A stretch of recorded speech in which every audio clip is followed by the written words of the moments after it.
the ultimate goal that these people have in mind is the goal to create a one world government run by the banking industry, run by the bankers, and they're doing it in sections. The European currency, the euro, and the European Constitution is one part of it. Now they're trying to do it in America with the North American Union, right? And they want to create a new currency called the Amero, right? And the whole agenda is to create a one world government where everybody has an RFID chip implanted in them. All money is to be in those chips, right? There'll be no more cash. And this is given me straight from Rockefeller himself. This is what they want to accomplish. And all money will be in your chips. And so instead of having cash, anytime you have money in your chip, they can take out whatever they want to take out whenever they want to. If they say you owe us this much money in taxes, they just deduct it out of your chip digitally. Total control. Total control. And if you're like me or you, and you're protesting what they're doing, they can just turn off your chip. And you have nothing. You can't buy food. You can't do anything. It's total control of the people. And that chip's connected to a database that has your purchasing records, what you do, what everything, you sell. Everything is in there, you know? And so they want a one world government controlled by them, everybody being chipped, all your money in those chips, and they control the chips, and they control people. And you become a slave. You become a serf to these people. That's their goal. That's their intentions. Eric, can you be specific about when you met Rockefeller, how it happened in these discussions? I met Rockefeller through a female attorney I knew who called me up one day and said, one of the Rockefellers would like to meet you. I had made a video called Mad as Hell, and he'd seen the video and wanted to meet me and knew I was running for governor of Nevada. So sure, I'd love to meet him. And I met him, and I liked him, and he was a very, very smart man. And we used to talk and share ideas and thoughts. And he's the one who told me 11 months before 9/11 ever happened that there was going to be an event. Never told me what the event was going to be, but there was going to be an event. And out of that event, we were going to invade Afghanistan to run pipelines from the Caspian Sea. We were going to invade Iraq, you know, to take over the oil fields, establish a base in the Middle East, and make it all part of the New World Order. And we'd go after Chavez in Venezuela.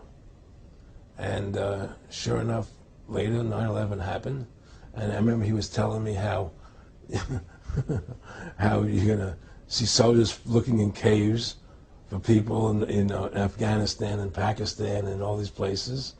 And there's going to be this war on terror, of which there's no real enemy. And the whole thing is a giant hoax, you know, but it's a way for the government to take over the American people. He told you it was going to be a hoax. Oh, yeah. Oh, yeah. There's no question. He says, there's going to be war on terror. And he's just laughing. There's no... Who are we fighting? I mean, why do you think 9/11 happened and then nothing's happened since then? Do you think that our security is so great here that these people who pulled off 9/11, who were able to, can't knock down another plane? Come on, it's ridiculous.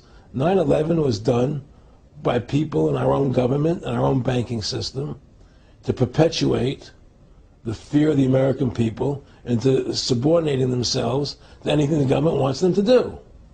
That's what it's about, and to create this war, this endless war on terror.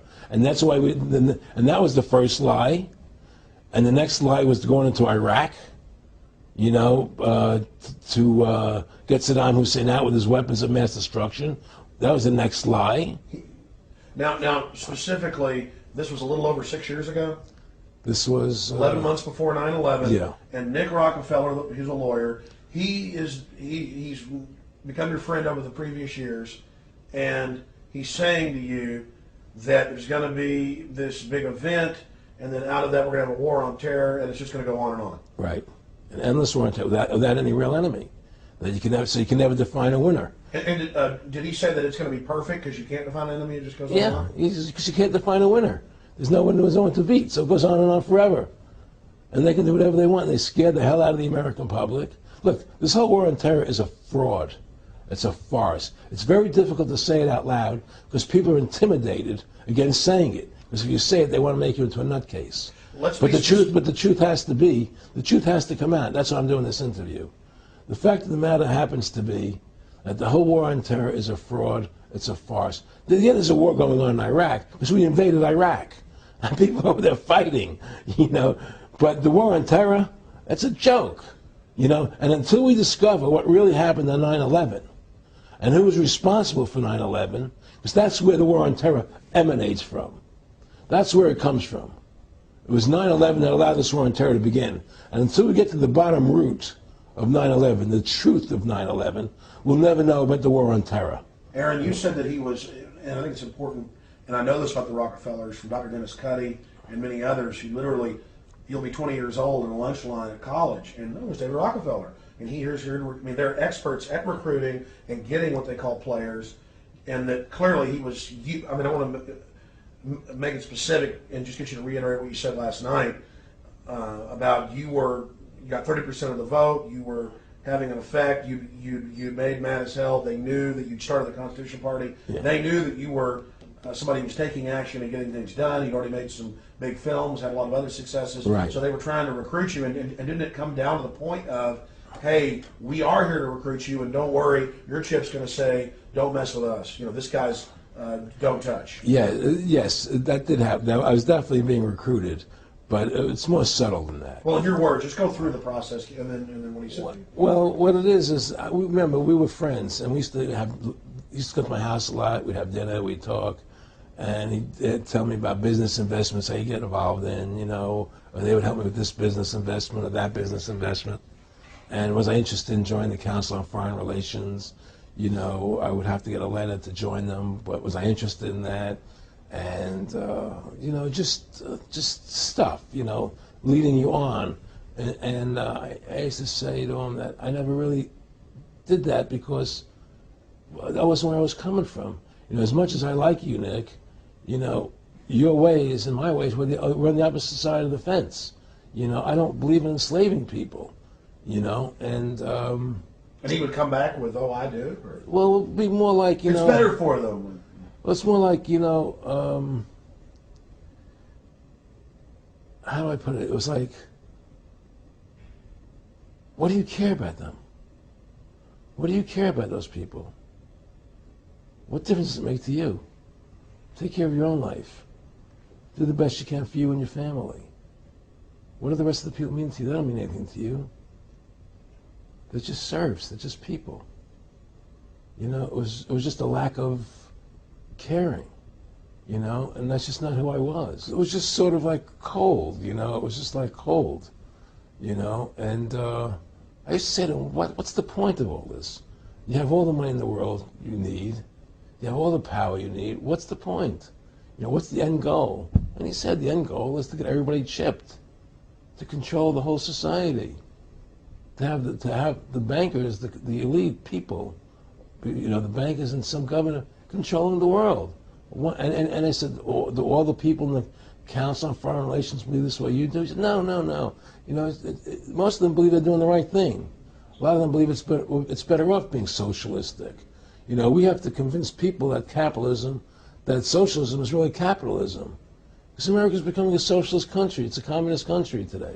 Well, one of the things they told me was that he was at the house one night, and we were talking, and he started laughing. He said, Aaron, what do you think women's liberation was about?